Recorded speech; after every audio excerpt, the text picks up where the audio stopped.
at what is imposter syndrome, and I'm going to be sharing with you some secrets, surprising secrets of how you can avoid it, especially as a content creator, as a speaker, as a course creator, as someone who is seeking to use their mouth to make an impact, to spread meaningful messages that matter, to create a movement of people who could be influenced by what you have to share. If this is of interest to you, then I encourage you to tune in.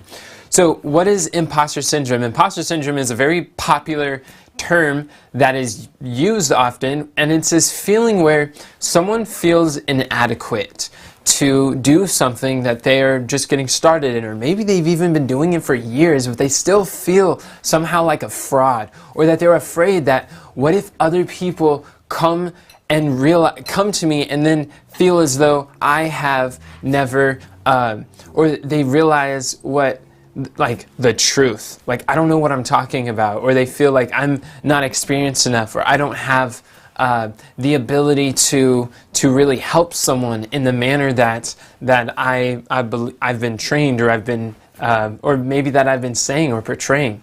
So there's this common feeling of inadequacy, like I'm not enough, and how many of you have ever felt as though like maybe you're not the most experienced, or you are incapable, or that there's other people who are more competent that they could do better than you? Yeah? It's like this is a very common human experience, but I'm going to be sharing with you some surprising secrets of what you could do to overcome this and eliminate imposter syndrome, overcome it once and for all. And so you could let go of that imposter syndrome and step into your true identity of being able to serve as an expert or thought leader, or someone who's able to show up powerfully for the people that you're called to serve. Number one, I want to explain the difference between, there's two types of experts that are really out there. You have the results experts, and then you have the reporter experts. A great way that I like to explain this in my book, I Want to Mentor, Now What Do I Do? I gave the analogy of how, let's say you're interested in getting into real estate, or you're interested in getting into real estate. Who would you rather listen to? One guy has sold over $10 million in real estate, and that's what he does. And the second guy, expert, has sold nothing in real estate. He doesn't have experience in that. Who would you rather listen to? The one who made the most. The one who sold $10 million in real estate, right?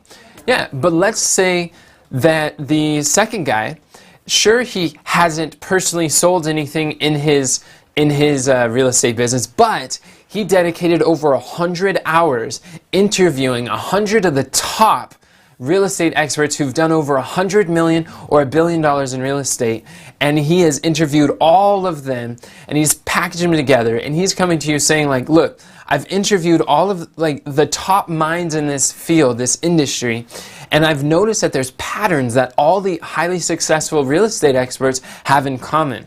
And what I've done is I've identified, taken everything that I've learned from those 100 interviews and compressed it down into one master framework that you can follow. I've asked them questions like, what would you do differently when you were just getting started? Or what are the biggest mistakes newbies make in this field that are costing them a fortune? And just asking, what are the most important traits that have led to your success, and just asking them all of these questions as a reporter. And now he's able to report his findings to you, and he's like, look, I'm going to compress and condense all of these hundreds of hours, or over 100 hours of interviews, so that you don't have to go through all the stuff that I went through. And I'm going to share with you in 7 simple steps. Now who would you more rather be interested in listening to? The reporter. The guy who only sold $10 million, or the guy who reported on the $100 million and billion dollar earners? It's the reporter. So I want you to see there is value in reporting. So if you're feeling like an imposter, one of the things that you could do is recognize, first of all, there are 2 types of reporters. There's the expert. There's the results expert, and there is the reporter expert.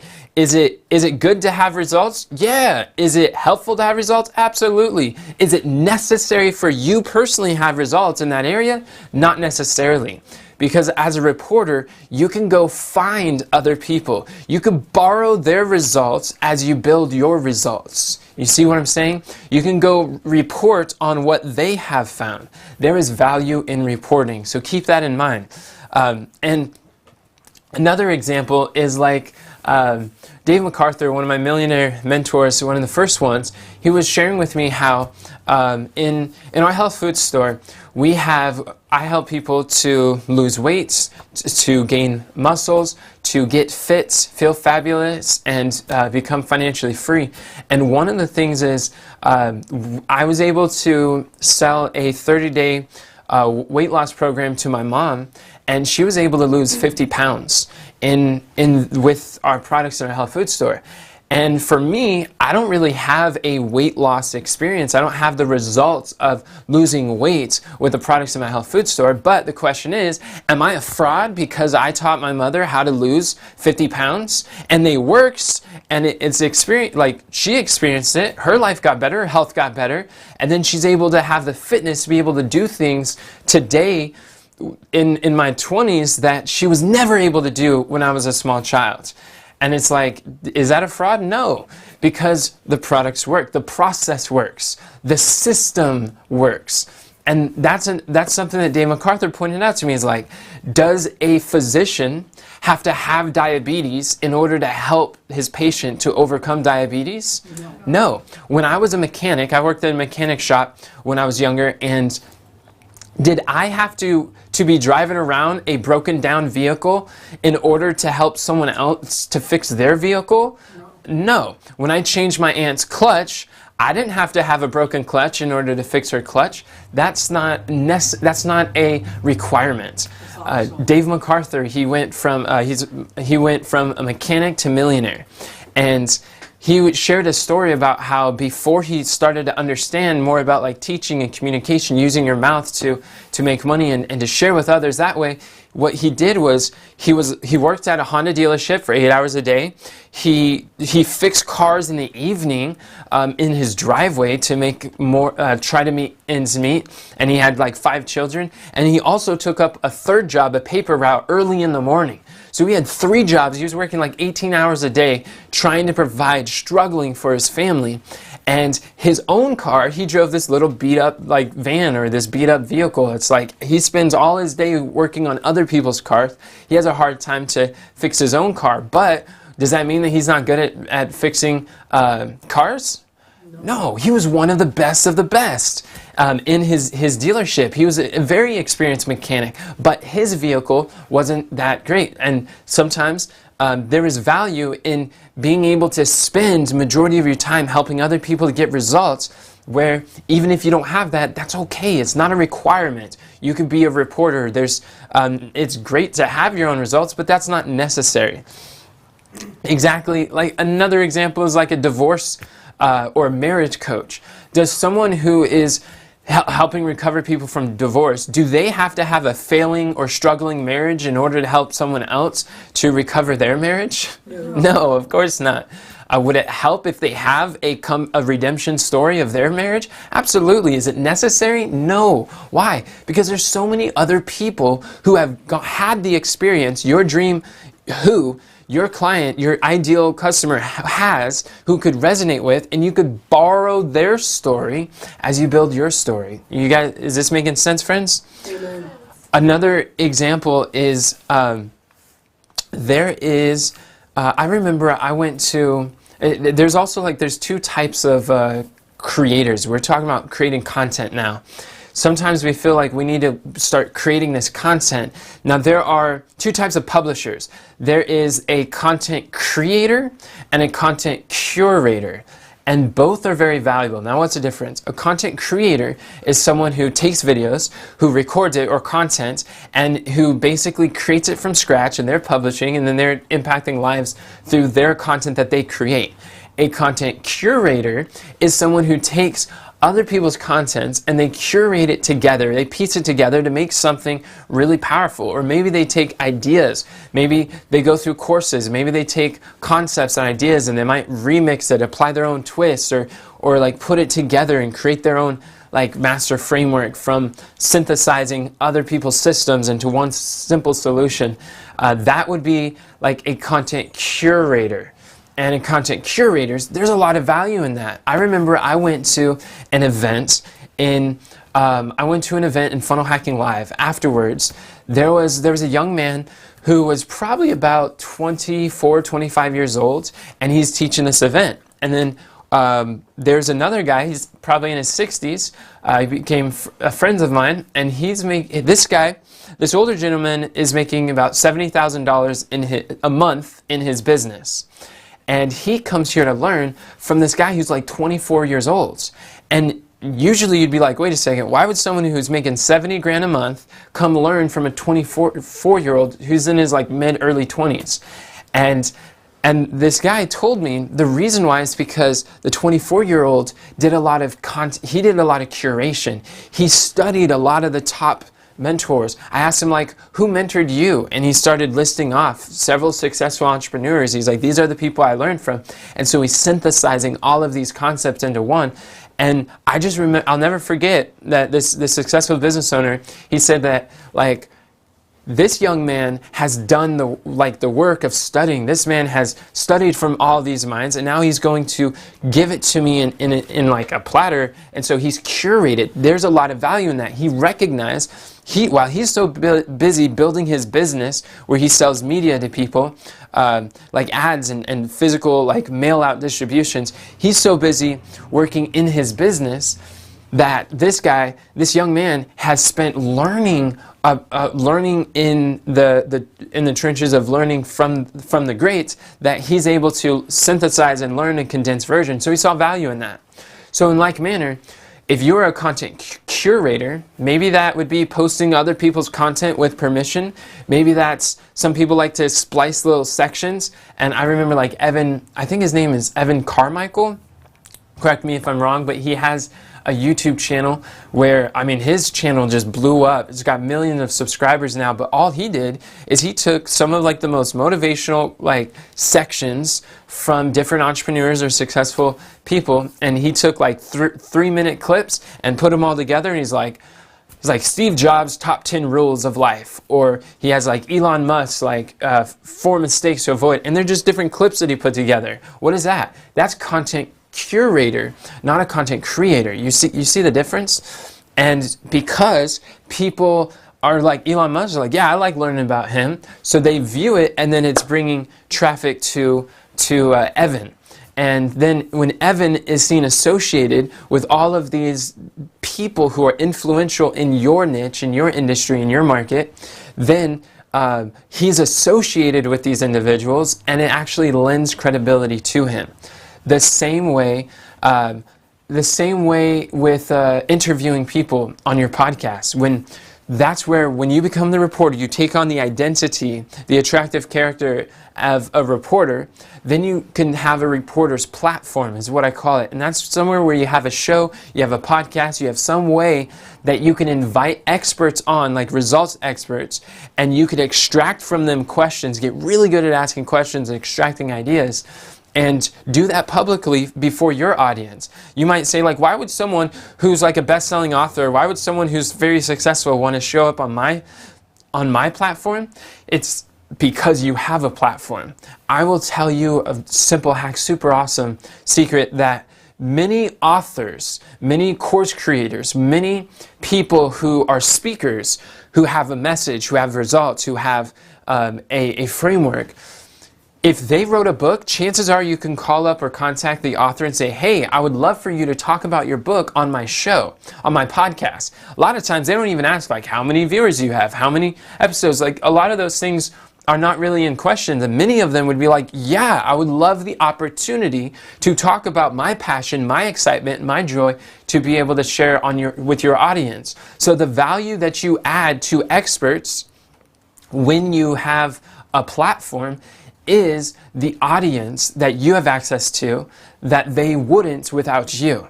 You see what I'm saying? And the value that they add to your audience is that they have results and experience of life that you don't have, that you're able to extract. So by exchanging those talents, you're able to create wealth. Both of you have greater value at the end than when you started. Is this making sense? Amen. So choose to be a reporter and then create your reporter's platform where you start interviewing people who have the results of your dream audience of who you want to serve. So there's a lot of value in that.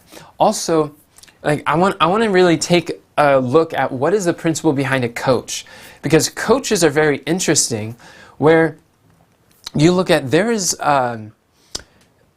a lot of value in coaches, so much so that all of the top athletes, the Olympic athletes, the Super Bowl champions, even like the most elite business CEOs and business owners, they all have coaches. They got business coaches, they've got fitness coaches, they have athletic coaches, all of these different, all the top high performers in every industry, every field, they have coaches. Why? Why is that?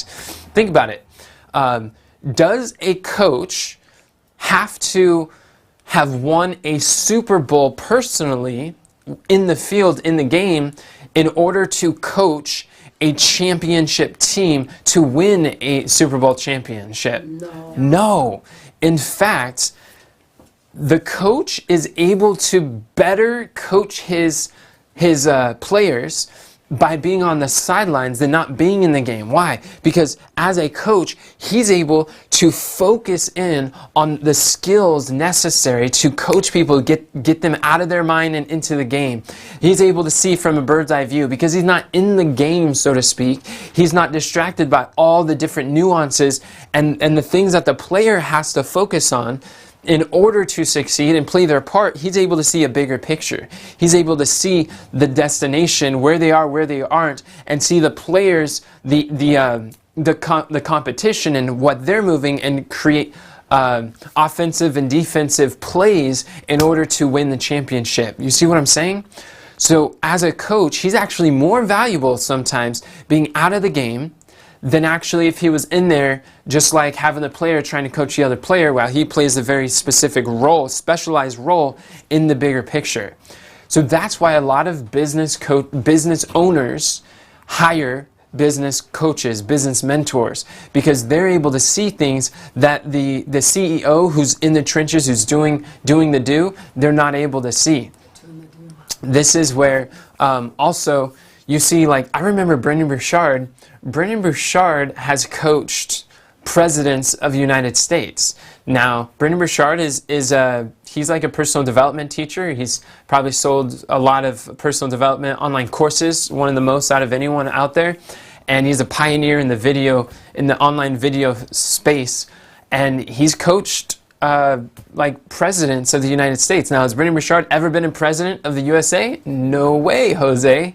But does he need to be the president of the nation in order to coach presidents of the nation? No. Really think about that. Like, I'll let that settle in for a moment. It's not a requirement for you to have the specific result to help people to get a result, to coach them through their goals, their ambitions, what they're setting out to do. When you have a system, when you follow a process, it could be applied to anyone. Where that's why in the Bible, Solomon says, in the multitude of counselors, there's safety. There's counselors. Kings, every great king has a counselor. Every great author had advisors. Every great champion had coaches. All of these people, they see the value of having someone as an advisor, a trusted guide who's able to lead them through this. Like, another example, what you can do is if there was when I went to Funnel Hacking Live, it's a marketing event from Russel Brunson. He's a founder of ClickFunnels. And when I went to Funnel Hacking Live, I met a guy who was a marketing expert for lawyers. Now, do you think that this guy was a lawyer himself? No, he wasn't. He's never owned a law firm, and yet he specializes in helping lawyers to scale their law firm. And he built an 8-figure marketing agency business. He has a podcast where it's designed for lawyers to help scale their law firm. And yet he's never been a lawyer. He's never passed the bar exam. He doesn't have that kind of result, but he understands the principles. He understands the process for lawyers to be able to scale their company. You see, there's a lot of value in that. So what you can do is, if you're just getting started, you can use examples from successful people in an area, and you could show how these people, or you can share stories or examples of other people who use the same method that you teach and the results that they got. So if you don't yet have results from the people you've taught or yourself, you can borrow their story and you can say, hey, these people, this individual has practiced, has done what I'm teaching, the things that I teach, and this is the result that they got from listening to the advice, the same process that I give. Now, you're not claiming that this is my student. You make it clear that it's like, now I didn't coach them through that process, but they're using the same process that I coach through. Does that make sense? Whatever it is. So I believe there's a lot of power in being able to leverage other people's experience, other people's stories. Whether you're just getting started or you've been around for a long time, I have noticed a pattern that all the top communicators, the most successful speakers and authors and coaches and course creators, they still, to this day, they will borrow other people's credibility or experience or a process that other people have used, and they're actually like building their credibility by borrowing the credibility of someone who's gone before. Like, for instance, there's this book. Somehow I got it in the mail, but it was Life Force by Tony Robbins. He just launched this new book, and I noticed that in this book, would someone be willing to grab me Life Force?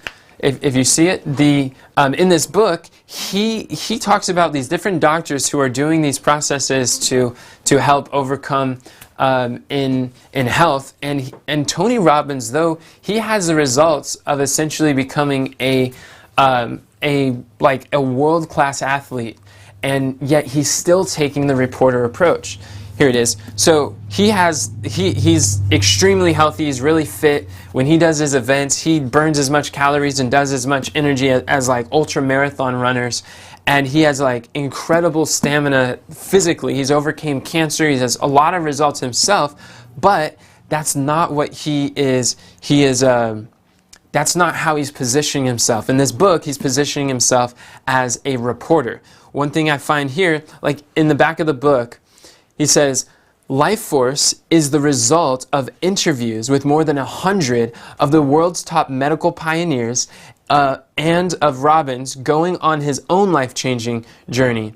After being told that his health challenges were irreversible, he experienced firsthand how new regenerative technology not only helped him heal, but made him stronger than ever before. So does that sound a little familiar? Like what we were talking about with the real estate author? He's like, look, this is more than 100 interviews of the top medical professionals. And that's like the culmination of this book. That's how he's selling it, where he's not just like, look at me and my results, because a lot of people don't really think of Tony as like the health guy. But although he does have a lot of advanced stuff in health. So the reporter approach, my point of giving that example is just that it doesn't matter where you are in your journey. What I'm teaching you today as taking the reporter's approach can absolutely tremendously help you to, it's a skill that as you master the skill of positioning yourself as a reporter, no matter how much results you get along your journey, you will always be able to use this skill for the rest of your experience in being able to add value and serve others. And so you could borrow the credibility of others. And it's like another example is, for me, I built my business off of the business model of King Solomon. Why? Because King Solomon was the wisest and wealthiest man who ever lived in human history. Not the wisest, wealthiest man alive, who ever lived. So do you think that if we modeled or studied the business model of King Solomon, that you might be able to learn a thing or two about business? Absolutely. So because of this, we're able to dig deep into Proverbs, into 1st and 2nd Kings, and we're able to understand what are some of the lessons that helped King Solomon, what are the biblical principles that led to King Solomon's massive success. And it's all revealed in the Bible. You don't go to school and be taught these things, but it's been right there from the very beginning. And it's profound, the types of lessons that are able to be learned about finances, about networking, about mentorship, about business, it's about sales. It's all right there in the model of King Solomon. So what you can do is you can find someone who is influential, find someone who inspires your ideal audience, and you can extract lessons from their success. It doesn't even have to be yours. You could just borrow lessons from them, and instantly people are listening. People are like, yes, there's credibility, because you're able to borrow the credibility as you build your credibility. Does that make sense? So the thing that I want you to understand about this is in Isaiah 55 and verse 1, the scripture says, "So shall my word be that goeth forth out of my mouth. It shall not return unto me void, but it shall accomplish that which I please, and it shall prosper in the thing whereto I send it." So the scripture is saying that it is the principles in God's word that produce prosperity. It's principles that produce prosperity. So once you could grasp its principles, when you teach principles, those principles are what lead to success. So this is something that'll help you as a reporter. Principles, understand, number one, is that principles are not prejudice. Principles don't care if you're old or young, if you're white, black, Hispanic, if you're doesn't care what country you're from, doesn't care how old you are, doesn't care if you're male or female. Principles are not prejudice. That means they work. If you violate the law of gravity, then there will be consequences. It's a principle. Likewise, principles are portable. When you understand one principle in business, that it's going to apply whether your business is as a coach, whether you're a speaker, whether you're a course creator, whether you're a lawyer, whether you are in software as a service. Like the principles of marketing, the principles of business that I teach, they apply regardless of what business model you're in. I especially enjoy teaching communicators, authors, speakers, coaches, people who use their mouth to make an impact. However, the principles apply to all the different areas of life. The methods are momentary, but the principles are permanent. Principles, so they're portable. Regardless of what arena that you use it, it's portable. It could be put in multiple different, it could be used in multiple areas. So when you teach based on principles, then you can know from certainty that what you share works. You could have absolute certainty and confidence in what you communicate, because it's not based on your experience. It's based, like, the principle is what produces prosperity. Does that make sense? Mm-hmm. So when you teach someone, teach based on principles and it'll work. And another thing is, like, when you're using examples, one of the more widely recognized example that you use, especially to your audience, it's going to be different depending on who you're speaking to. But when you take the most widely recognized universal examples in your stories, it's going to be a lot easier for people to click and be influenced and moved. Because if you use some guy who nobody knows, some obscure name, then people are going to be like, okay, it's going to have less credibility, because the credibility is in the eye of the beholder. And so that's a big difference. Another thing is that sometimes people have struggles with thinking that it's like, well, I don't have people, or I haven't helped others to be able to get this particular results, or I don't have case studies yet, they're called. And one thing that you could do is just like go find someone who you can work for free. If when you study and synthesize these different frameworks, go create a framework that you could use, a step-by-step process. Go find someone who you can get them a result, and go go help them and then use their story as your case study. This is what Russel Brunson did. Russel Brunson built a ClickFunnels on the back of two people's stories. On the very beginning, he went and he found Drew Canoli, who is the owner of Organifi, and he helped him to scale his company with funnels. Then he helped Liz Binney and helped her to scale her company with funnels. So he found two examples of a male and a female who represent his avatar, his dream who, and was able to help get them a result. And then all he did was take those two stories and he shared it in his webinar, and he built a $400 million a year company on the back of these two testimonies. Can you believe that? Most people don't realize, but case studies and testimonies are one of the greatest marketing assets, the single greatest marketing tool that you possibly have. Because it's easy for you to teach about what you've done, but when you have other people singing your praises, when you have other people saying what you have done, and for them, then it's so much greater. So in the beginning, you might want to go serve, go serve someone, help them get a result, and then share those stories, share those experiences with other people. That makes a very big difference. There is something that I remember.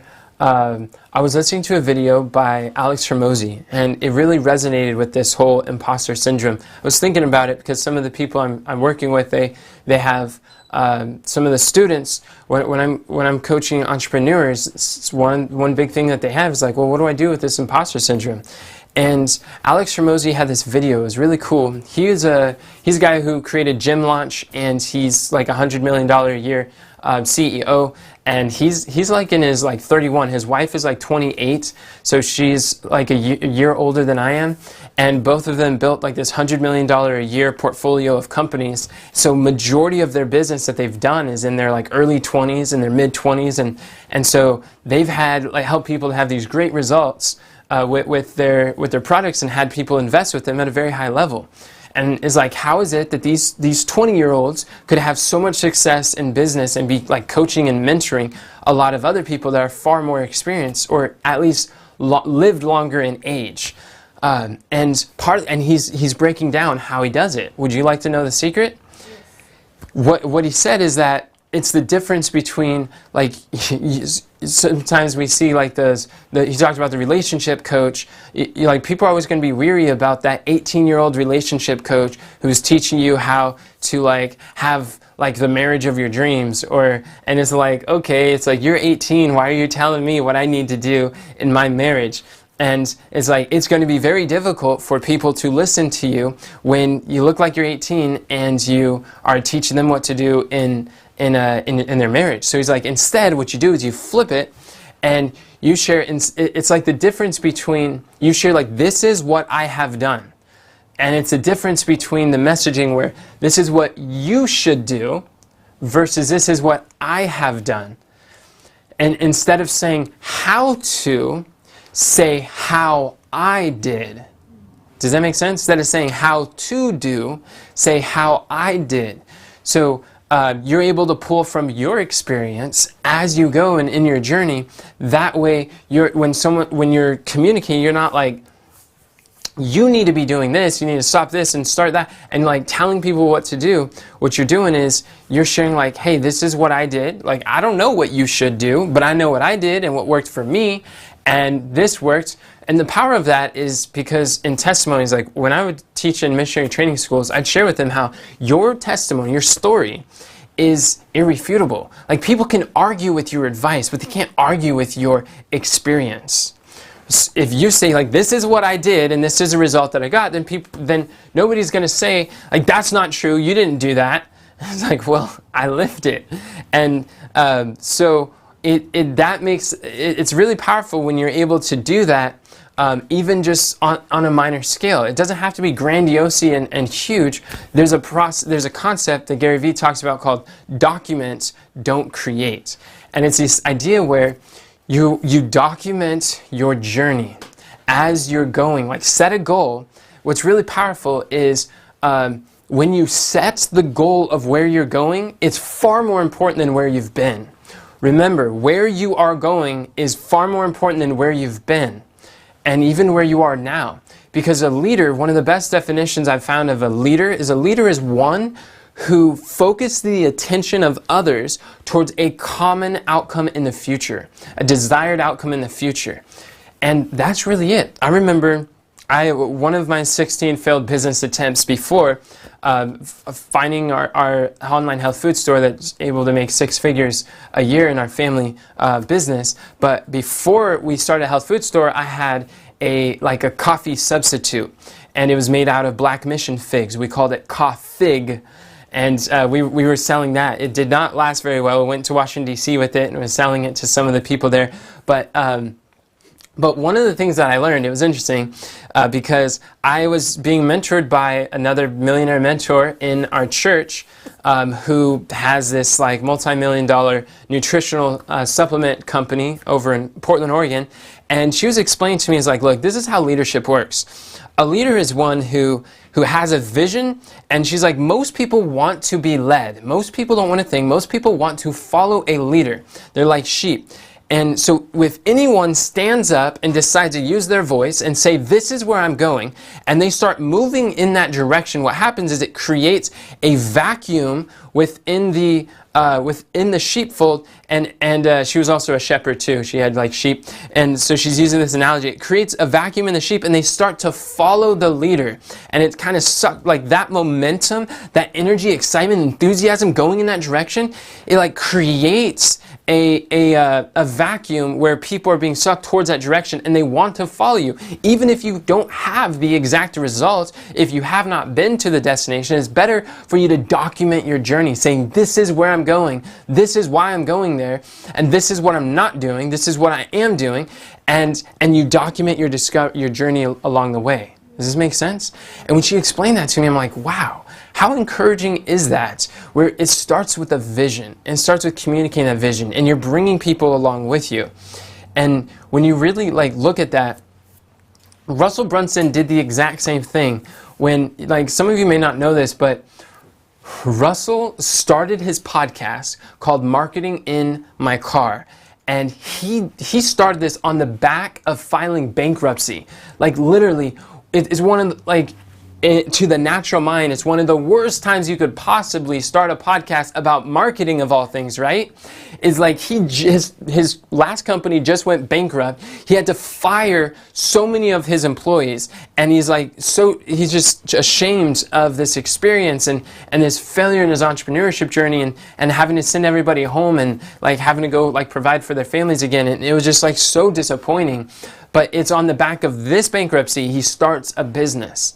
How? He's not saying, this is how you build the most successful company, and it's this is what I did, learn from me. He's not being an imposter. He's not faking it until he makes it. What he's doing is, hey, this is what just happened in my company, and I'm going to start from scratch, and I'm going to document my journey. I'm going to share with you my lessons, my failures. I'm going to share with you my goals, what I'm attempting to do, and what has worked and what hasn't worked. And I'm going to take you on the journey of building a non-venture capitalist backed company. And he's follow my journey. This is going to be Marketing in My Car. Every time I'm driving to and fro work, I'm going to record a podcast, and we're going to do it then. It's this is amazing. How many of you feel that you could document your journey of going wherever you want to go? Hit yes in the chat if you think you could document your journey.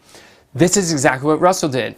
And I remember, so Russell mentored Steve Larson. Steve Larson is another marketing mentor of mine, and he shared this experience of how Steve started publishing regularly, and he started documenting his journey. And then later on, he started to get a little bit more successful. Maybe he was making 6 figures, 7 figures, 8 figures. I don't know at what point, but it was probably over 100 episodes in. He's like, hey, Russell, yeah, I was thinking I want to delete some of those older videos because they kind of make me cringe. It's when I think about it, and he's like, I don't usually see Russell get like this, but when he talked about even mentioning, deleting some of his earlier videos, Russell's like, no! He's like, don't do that! That's a terrible idea! And he's like, wait, why? And he's like, because that is your humanity. That's your beginning. It's this is where, that's where people believe where you started. And he's like, what?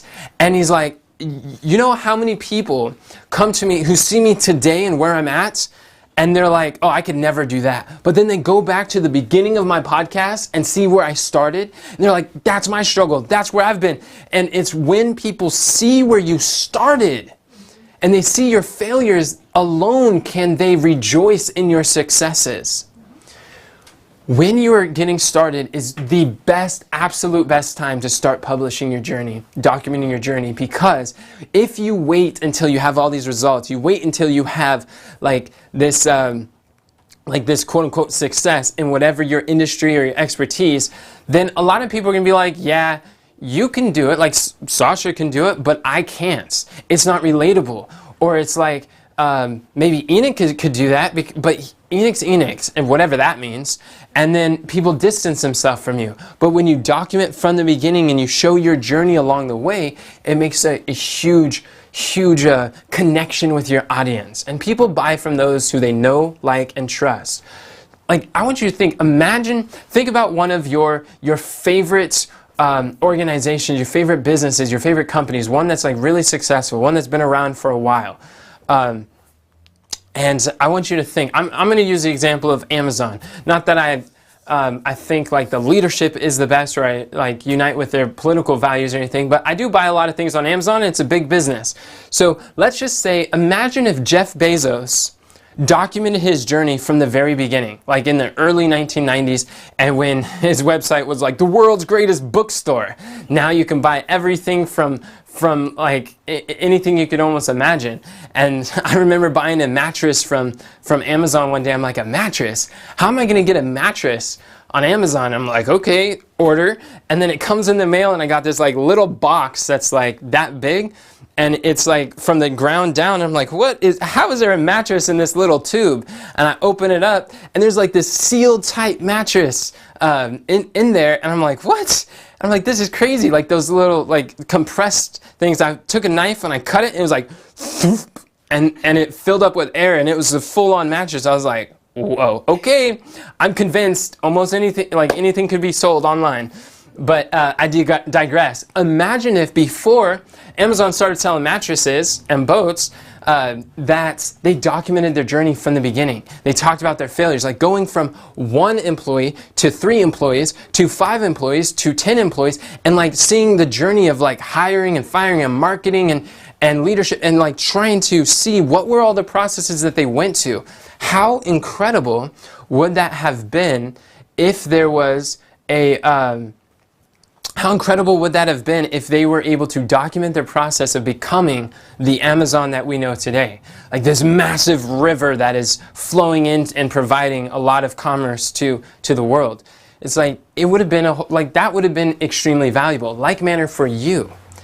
There is so much value that you don't even realize, that the sooner you start documenting, the better. It's not just better for you, which it is, it's better for the people that you're called to serve.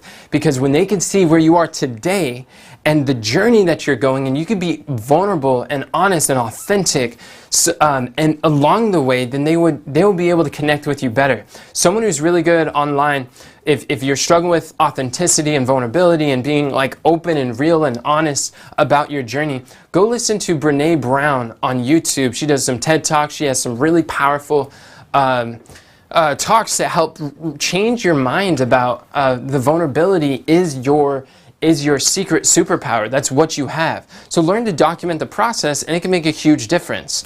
Another thing that you could do that I find to be really helpful is recognize, this is something that I learned from Alex Hormozi. I originally learned it from Pedro Adeo, but it was so profound that you can turn every weakness into a strength, because every weakness has an equal and opposite strength. And every strength has an equal and opposite weakness. I realized this in leadership too. As I look about my team, and I see, like, I've been blessed to have a team since about 2015. Started building team and learning how to work together.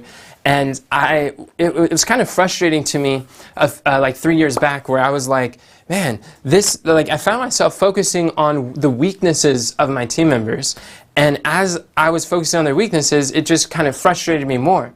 But then it dawned on me, I'm like, wait a second, this person may be very like avoidance of confrontation, but they're actually really good at handling very high intense situations or being diplomatic when we have an issue with a customer, a student, or with someone that we're a strategic partner we're working with. It's like, wow, so there's a weakness in not addressing like problems sooner, but there's also a strength in being able to address really like complicated, intense situations and tone them down. I'm like, that weakness has an equal and opposite strength.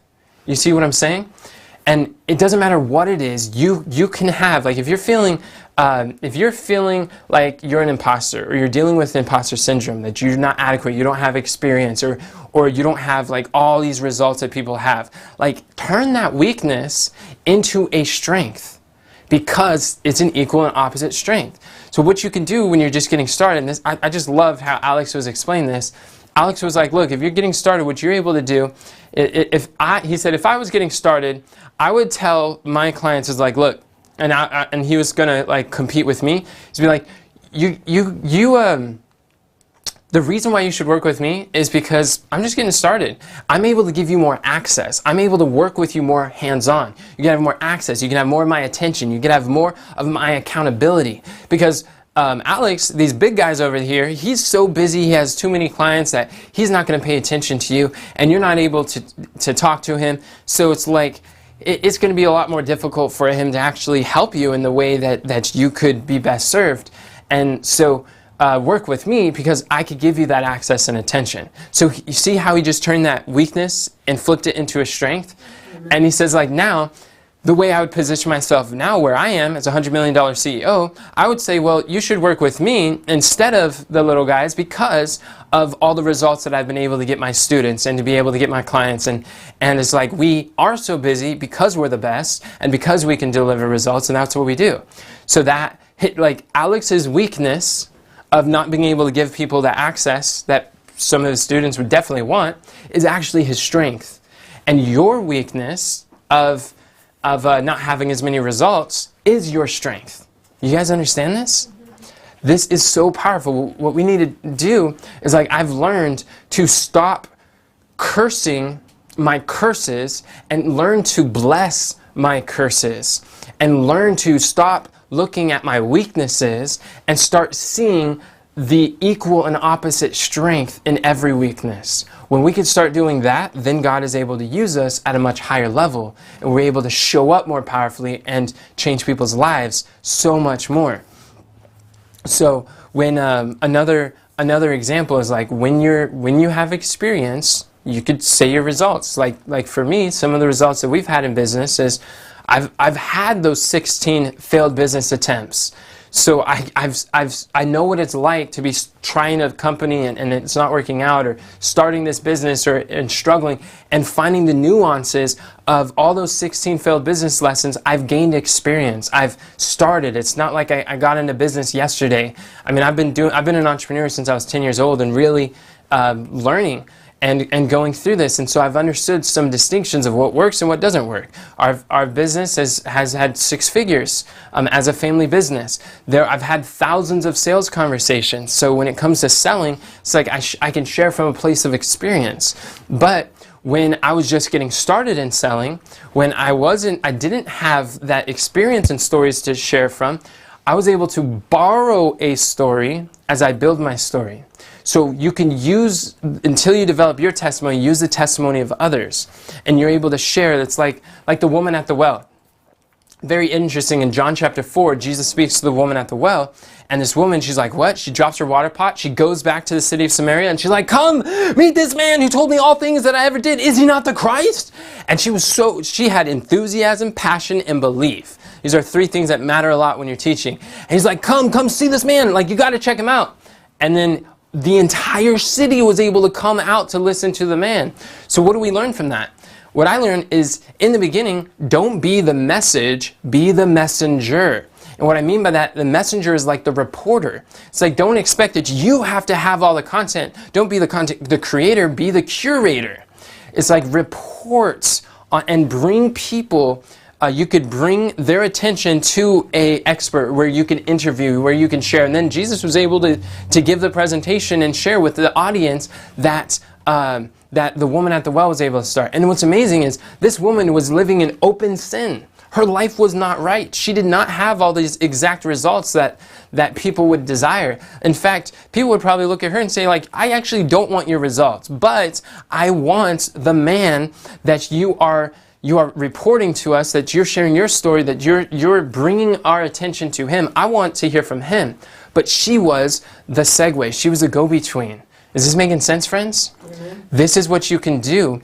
And as a way to overcome imposter syndrome is just like, a lot of this is a story that we say in our mind. So some things that you could do mentally, I'm sharing with you some practical examples. Here are some mindset things. Number one, focus on the stories of people who've had success with your process. If you're using a framework or a remixed framework, know that the process works.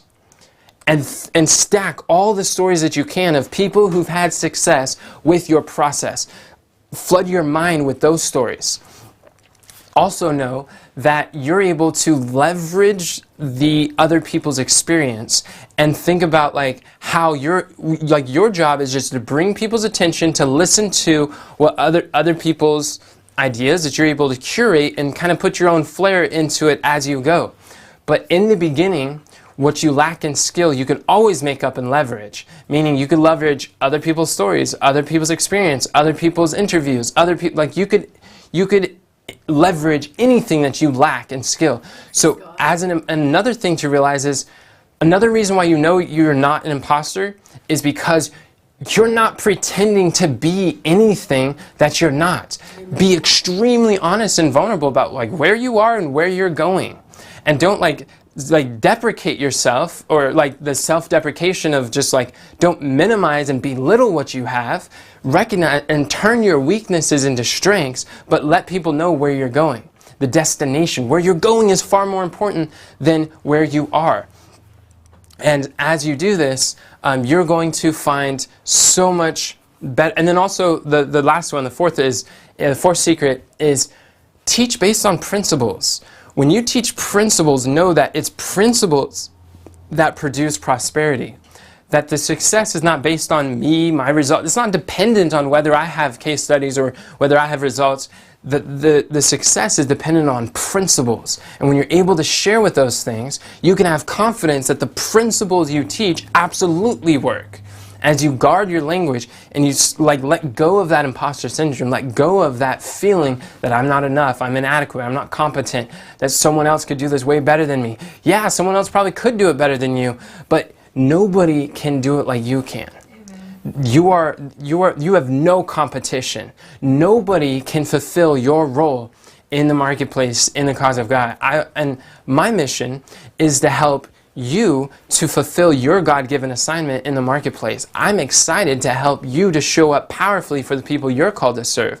And as you do that, then you'll be able to eliminate and overcome this imposter syndrome once and for all. Just remember these things, go back through the training, and put them into practice. It can change your life for the rest of your life when you allow it and implement it correctly. So if this was helpful to you, and you thought that this was a blessing, one thing I would recommend is grab a copy of my book, I Want a Mentor, Now What Do I Do? In this book, I go through in detail exactly how to become a reporter. I go through how to find mentors, how to find people that you can interview. I show you in detail these different principles of networking on purpose and creating a reporter's platform, and just understanding some of these in great detail. And how you could develop results and gain these experiences too that you could share with others. If you want a copy of my book, go to iwantamentorbook.com and you can grab yours today. It's again, iwantamentorbook.com, and you could grab your copy. I'd love to see you. Leave a review on Amazon because it really makes a big difference. And so thank you so much for your time. I appreciate this. Let me know in the comments, what is it that stood out to you the most from this message today? And remember, friends, that God doesn't call the qualified, He qualifies the called. Have a great day, and God bless.